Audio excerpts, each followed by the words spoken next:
Fala galera, sejam muito bem-vindos a mais um Clube da Bilheteria. Como de costume, no domingo eu vou falar a respeito das principais marcas batidas e do top 5 do final de semana, focando principalmente no segundo final de semana de Beetlejuice. Então, vamos lá!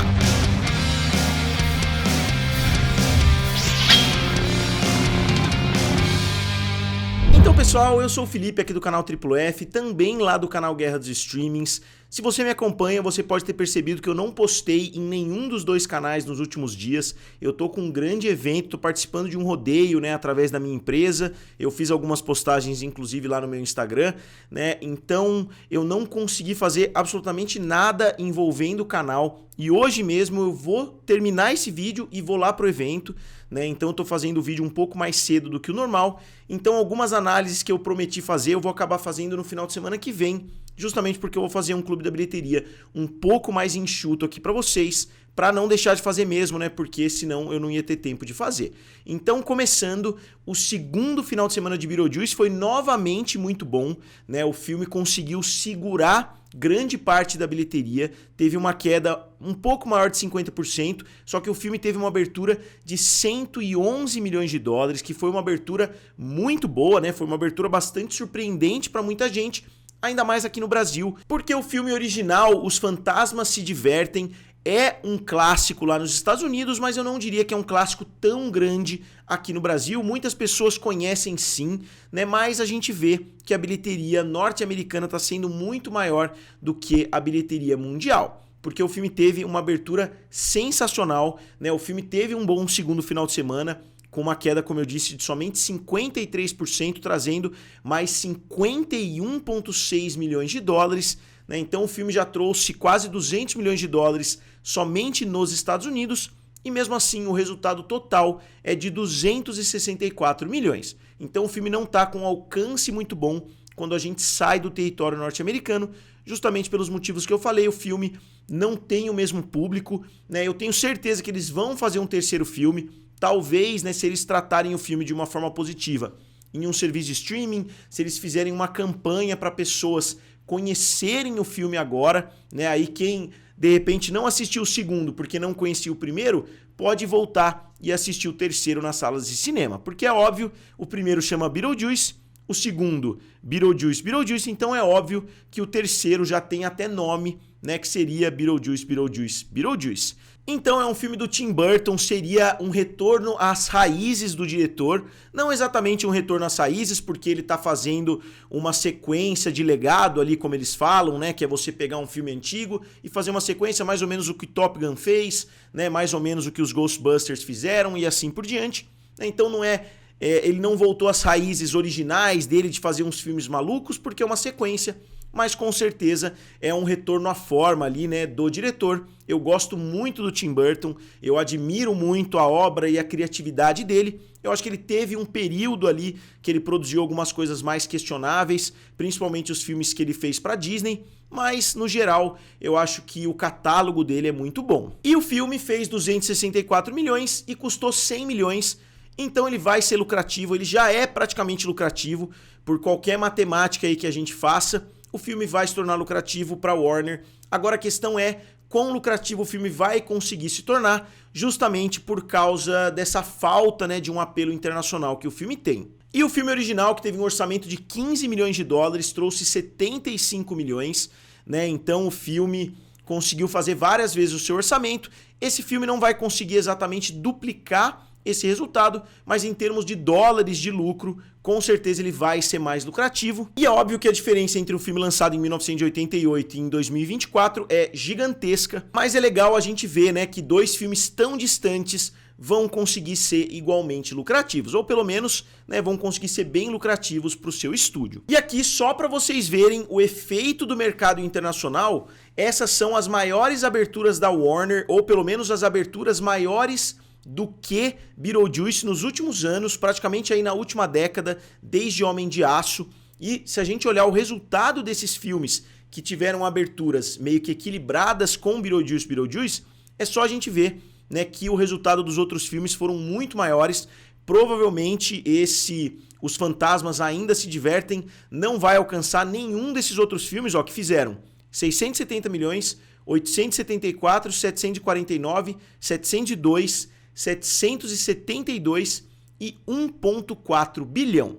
Então a gente vê que muitos desses filmes fizeram mais dinheiro no mercado internacional do que no mercado norte-americano, o que não é o caso para esse novo filme. Mas como sempre, eu vou acompanhando com vocês, né, o resultado conforme a gente for atualizando os finais de semana. O filme conseguiu se manter na primeira posição, que novamente é algo muito positivo, e o resultado nos Estados Unidos está sendo praticamente perfeito dentro do esperado. Na segunda posição, o filme estrelado pelo James McAvoy, que é o Speak No Evil, ou Não Fale o Mal. O filme teve um resultado bom, né, com um orçamento de 15 milhões, ele abriu com 11,5 milhões de dólares e já bateu os 20 milhões no mercado internacional. Como eu sempre digo para vocês aqui no vídeo, o ideal é que um filme consiga fazer mais do que o seu orçamento já no final de semana de abertura, porque os filmes hoje são muito front-loaded, então os filmes fazem muito da sua bilheteria nos 2 primeiros finais de semana.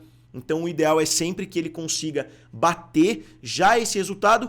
O melhor, né, cenário seria já dobrar o seu orçamento, ou seja, se o filme já estivesse na casa dos 30 milhões, 40 milhões, seria um cenário ainda melhor, mas com certeza é um bom resultado para esse filme, que tem a participação da Blumhouse, né? A Blumhouse faz um trabalho muito bom, eles conseguem sempre trabalhar com orçamentos mais enxutos, o que facilita muito a lucratividade desses filmes. A Universal com certeza é hoje, né, dos grandes estúdios o que consegue trabalhar mais, né, com os filmes de terror. Eles conseguem fazer vários no decorrer do ano, todos eles, ou pelo menos a grande maioria deles, terminam sendo lucrativos. E na terceira posição ficou o filme Deadpool e Wolverine, que continua bem. O filme caiu somente 25% do final de semana passado para esse, trouxe mais 5,2 milhões de dólares, que é um resultado surpreendente para um filme que já está há tanto tempo nas salas de cinema. Todo mundo que já queria assistir,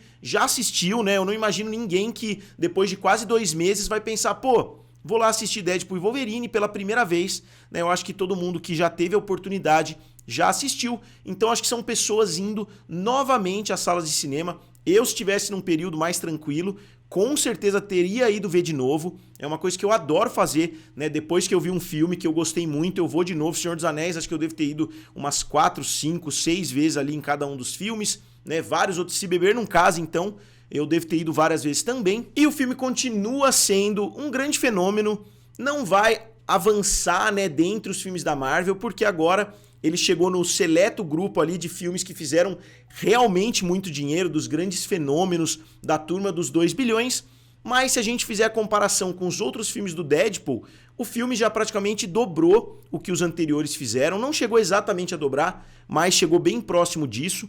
Contra os filmes dos X-Men também, né, o filme bateu de longe todos, o mais bem sucedido era justamente Dias de um Futuro Esquecido, que é um grande crossover. Então, para as pessoas que falam, mas Deadpool e Wolverine é um crossover, o Dias de um Futuro Esquecido também juntou 2 gerações de X-Men, juntou muitos personagens queridos ali diferentes e não conseguiu chegar nem a 800 milhões. Então não adianta falar que é um grande crossover, querendo tirar o mérito de Deadpool e Wolverine.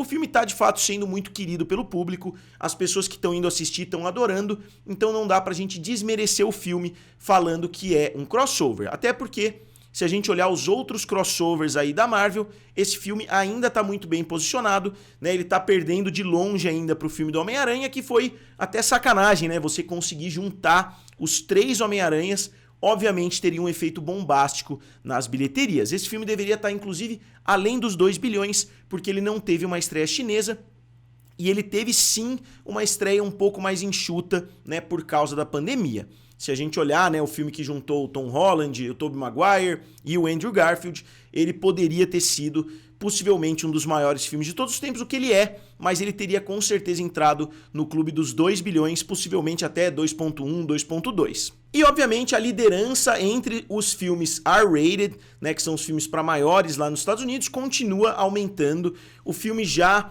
conseguiu bater todos os recordes, já conseguiu, né, tomar uma boa distância entre esses outros filmes. O único que ameaça no futuro próximo é o Coringa 2, que tá chegando, mas não sei se tem potencial para fazer tanto assim a mais do que o Coringa anterior, né, que já foi um filme fenomenal em termos de resultado e também em termos de qualidade, né, eu acho que pegou muita gente de surpresa, mas então resta a gente ver porque tanto na bilheteria norte-americana quanto na bilheteria internacional, o filme está de longe como o grande recordista. E depois, na quarta posição, surpreendendo bastante, ficou um filme do Matt Walsh, que é um cara que eu conheço lá, não conheço muito a fundo, mas eu sei que ele trabalha com Ben Shapiro no Daily Wire, né? O Daily Wire é um site, né, vamos dizer, de uma vertente mais de direita lá nos Estados Unidos. O Ben Shapiro, ele ficou muito famoso por debates com estudantes, né? Isso foi um gênero que pegou muito depois do Ben Shapiro lá nos Estados Unidos, que os estudantes falam, aí ele dá uma resposta meio ríspida ali,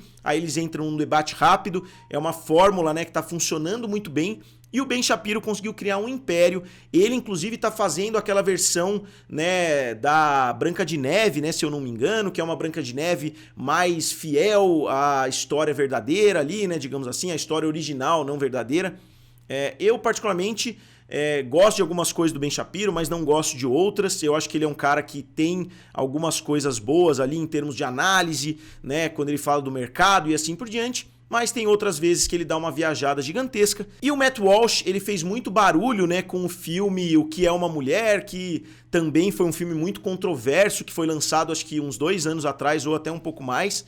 E agora ele lançou o filme Am I Racist, que seria Eu Sou Racista, né, uma pergunta, que são filmes polêmicos, né, são filmes feitos para dividir. E o resultado é surpreendente, como vocês podem ver. O filme que custou 3 milhões já abriu com 4,5 milhões.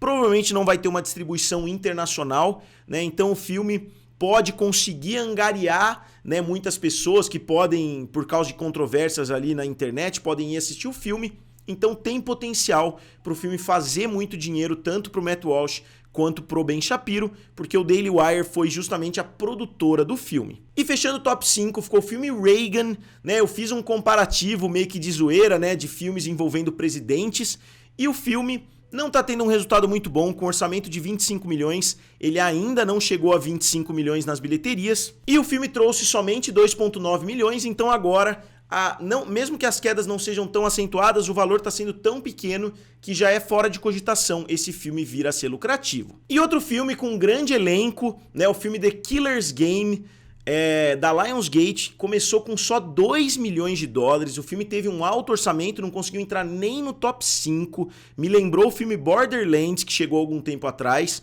né, que também foi um desastre, era um grande filme de ação que fracassou completamente. E com relação a Divertidamente, a gente não teve nenhuma grande movimentação também, o filme continuou na 8ª posição, aumentou somente 1 milhão, então já eu vou parar até de falar a respeito do filme, porque ele já chegou praticamente ao final da sua corrida. Então vamos falar do top 5 do mercado norte-americano, né, no decorrer de 2024. Na primeira posição, Divertidamente 2, com 652 milhões, Deadpool e Wolverine, 621, Meu Malvado Favorito 4, 359, Duna Parte 2, 282 e Twisters, 266. E no mercado internacional a gente tem também Divertidamente 2 na liderança, com 1,675 bilhão de dólares, Deadpool e Wolverine, 1,304 bilhão, Meu Malvado Favorito 4, 940 milhões, Duna Parte 2, 711, Godzilla vs Kong, o Novo Império, 569. Então, pessoal, esse foi o resultado do final de semana. Como eu disse, foi um vídeo um pouquinho mais enxuto, porque eu não sei nem se amanhã eu vou conseguir trazer vídeos aqui para o canal, mas com certeza no decorrer da semana eu vou retomando o ritmo dos vídeos aqui para vocês. Então, como sempre, digam aqui nos comentários o que vocês acharam, curtam o vídeo e se inscrevam no canal. Valeu e nos vemos em breve.